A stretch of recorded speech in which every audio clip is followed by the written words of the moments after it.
Deuxième volet de notre série à Arenheim. Une sombre histoire ce soir, celle d'un massacre qui s'est déroulé dans la commune. C'était il y a bien longtemps, au Néolithique. En 2016, un charnier a été mis au jour par des archéologues et désormais ils en savent plus sur l'identité des victimes. Sylvie Malal, Jérôme Gosset.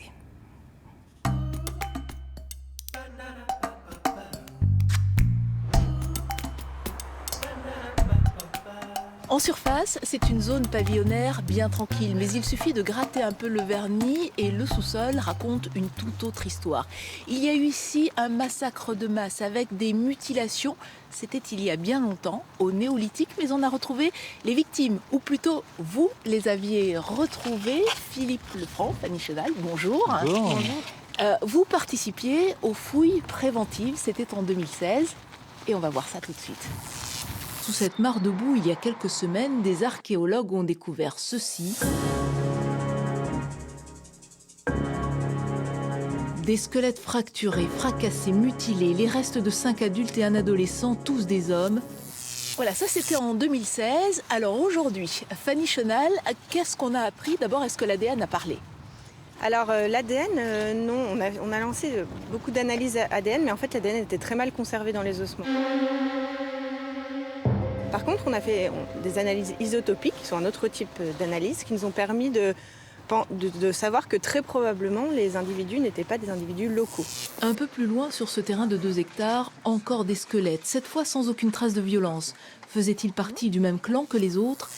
Donc finalement, qui sont les coupables et qui sont les victimes dans cette histoire?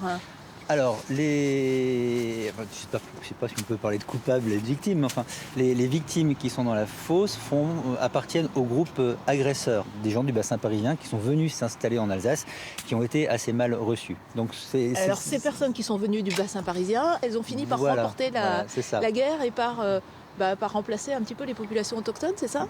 Oui, c'est exactement ça. Bon, remplacer les populations autochtones, ça c'est assez difficile à dire, on ne peut pas parler de génocide. Mais au bout du compte, on a effectivement installation de cette population d'origine du bassin parisien qui vient remplacer le groupe local.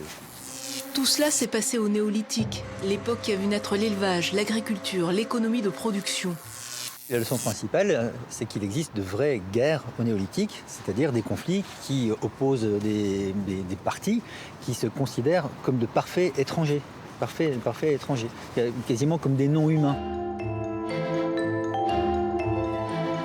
Et l'histoire ne s'arrête jamais, mais du Néolithique à aujourd'hui, les préoccupations évidemment ont changé. L'ennemi ne vient plus forcément de l'extérieur, mais d'un environnement de plus en plus dégradé. Alors que faire? Réponse demain.